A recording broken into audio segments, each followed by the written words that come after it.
நமக்கு ஒருத்தர பிடிக்காம போயிருச்சுன்னா, அவங்க என்னதான் நல்லது பண்ணாலுமே வந்துட்டு, அது நம்ம கண்ணுக்கு கெட்டதா தான் தெரியும். அந்த மாரி தான் பார்த்தீங்கன்னா, ராதிகாவ ஈஸ்வரி சொல்ட்டே இருக்காங்க. ராதிகா என்னதான் நல்லது பண்ணாலுமே வந்துட்டு, அதில குத்தம் கண்டுபிடிக்கிறதுல ஈஸ்வரி குறியா இருக்காங்க. இப்படி தான் ராதிகா போட்ட பிளான் படி ரெசார்ட்டுக்கு எல்லாருமே போனாலுமே வந்துட்டு, அவன் என்னாத்துக்கு வரான்? அவன் வந்தாலே பிரச்சனை தான். அவ அங்க வந்து சண்டை போட்டு இருப்பா. அவள என்னாத்துக்குடா கூப்பிடுறேன்ற மாரி குத்தம் சொல்ட்டு இருக்க. என்னது இது? நாம போட்ட பிளான்ல நம்மளவே வர வேணான்னு சொல்றாங்களேன்னு ராதிகாவுமே கொஞ்சம் சலிச்சுக்கிறாங்க. ஆனா இருந்தாலுமே கோபி இருந்துட்டு, அவளும் வரட்டும்மா. ஏதோ நம்ம எல்லாரும் ஜாலியா ஒண்ணா போலான்னு தானே சொன்னேன். இப்ப என்ன திடீர்னு அவ்வளோ வேணான்றீங்க?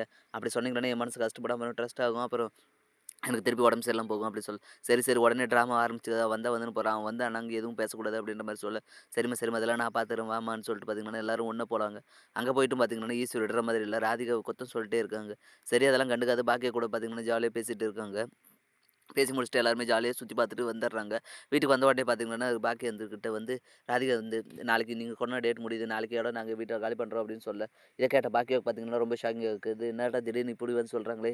என்ன பண்ணலாம்?" அப்படின்னு சொல்ல, கோபிய பார்த்துட்டீங்கன்னா எல்லாரும் சூழ்ந்து வராங்க. "டாடி என்னை விட்டு போயிருவீங்களா? நீங்க என் கூடவே இருக்கணும்னு ப்ராமிஸ் எல்லாம் பண்ணீங்கல்ல. பின்ன திடீர்னு போறேன்னு சொல்றீங்க" அப்படின்னு சொல்ல, சரி வந்துட்டு, "டேய் நீ என்னை விட்டு போயிறாதடா. என்ன கூட்டிட்டு போமாட்டேன்னு சொல்லி கோவில்ல சத்தியமெல்லாம் பண்ணல.